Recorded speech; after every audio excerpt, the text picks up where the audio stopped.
Before I say anything else, I want to say that it's really great to see another brand new Micro Four Thirds camera.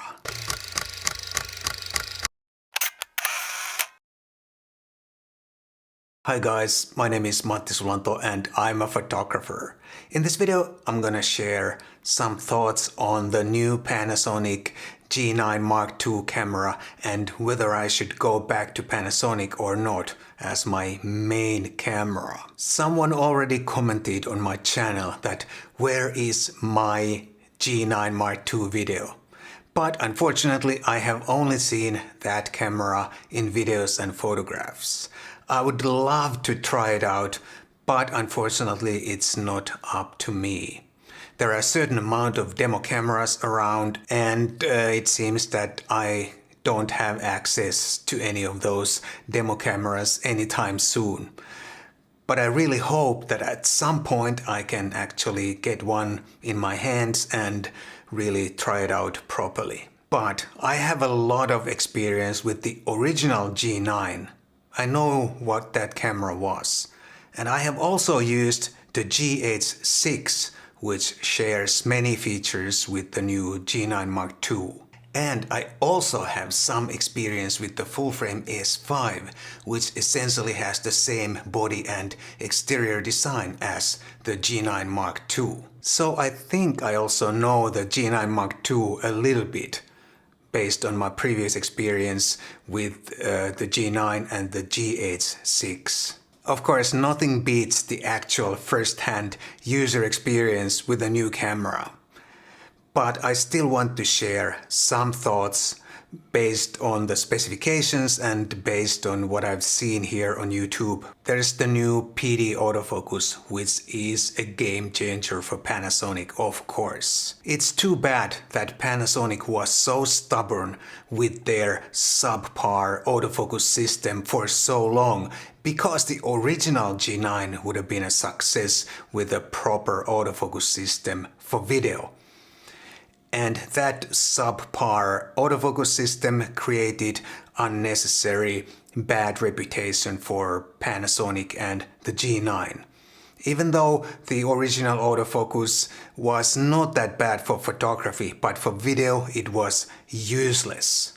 The original G9 was an awesome hybrid camera for both photo and video, except for the autofocus, which was no good for video. But even today it would be competitive with its features with a proper autofocus. And now that has been rectified in the new G9 Mark II, and it seems that the new autofocus system is really good.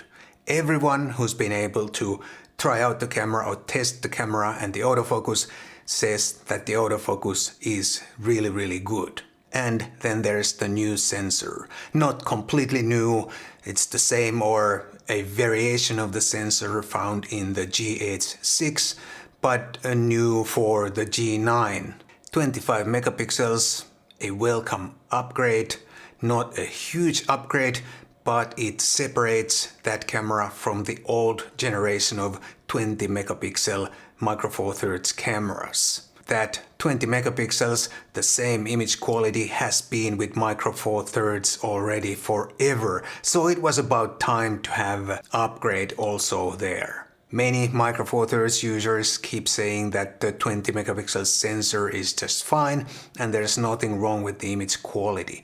But the competition has moved on a long time ago. And I think it's important for Micro Four Thirds to be able to offer some improvement also in that area. There is never any harm in better image quality, never. The IBIS is also better than before. It was already very good in the G9, but better is always better, especially for video. And talking about video, it seems that there are so many new and improved video features that it's impossible to even mention everything in one video. But then there is the size. For me, Micro Four Thirds has always been about compactness and lightweight. For sure, for commercial use, the most compact size or form factor is not the best. but for recreational use, it usually is. Maybe not the most compact, but suitably compact anyway. We don't want to carry super big cameras for street outings or other casual social photo moments. The G9 Mark II is essentially a Micro Four Thirds camera in a full-frame camera body, and the handling is without doubt excellent, and it's probably pretty good also with gloves, which can come in handy in a cold climate like here in Finland. What's good, of course, is that if you happen to own also the S5 Mark II, for example, then it's easy to switch between the G9 Mark II and the S5 Mark II because from the outside they are essentially the same camera. However, if I combined the G9 Mark II with my favorite video lens, which is the Panasonic Leica 10-25mm f1.7, that combo would be bigger than my similar full-frame setup with the similar, roughly equivalent zoom lens. And also, if I wanted to do some street shooting on the G9 Mark II and I wanted to use the Panasonic Leica 25mm f1.4 lens, for example, this is one of my favorite Micro Four Thirds lenses for photography. That setup would also be as big as my current full-frame setup with the similar equivalent lens, this 50mm. Look, same size. And that simply makes no sense to me. Why would I take a Micro Four Thirds camera that is as big or bigger than my full-frame camera? It simply makes no sense to me. I completely understand that if you want to carry 10 lenses including 2 super telephoto lenses with you, then the G9 Mark II kit would be smaller than similar full-frame kit. But I never want to carry that many lenses with me, and I don't even own any telephoto lenses or super telephoto lenses. When I go out, I take a camera body and one lens, one prime lens usually, and that's it. The G9 Mark II also offers some video features that my current full-frame or APS-C cameras do not offer, but those extra features are not something that I desperately need or want. I think the new G9 Mark II makes complete sense for anyone who wants to upgrade from the original G9 or from any older Micro Four Thirds camera body.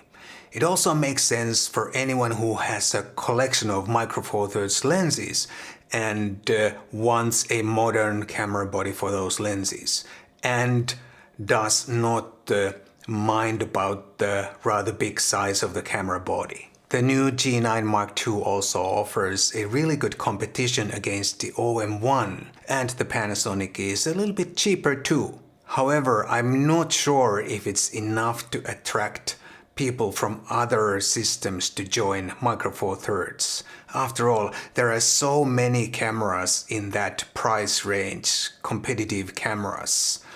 All sensor sizes except the medium format, and so many good cameras. The G9 Mark II offers a superb feature set, but then again, not everyone needs or wants all those features, and another camera model from another manufacturer may offer something that the G9 Mark II does not have, and that specific something might just be a deal breaker or a deal maker for someone. So I don't think I'm going back to Panasonic as my main camera just yet.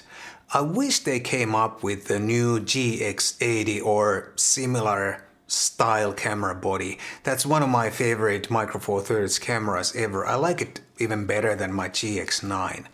And if they came up with a camera like that, with that updated sensor, updated autofocus, and updated few other features, I might just consider that camera because I'd like to replace my GX9, which has a broken IBIS. That's a real bummer. Anyway, let me know what you think about the new Panasonic Lumix G9 Mark II in the comments down below.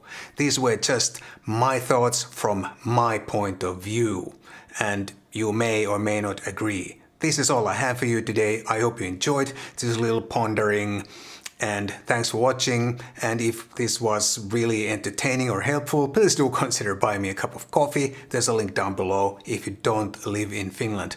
Thanks, and I'll see you in the next one.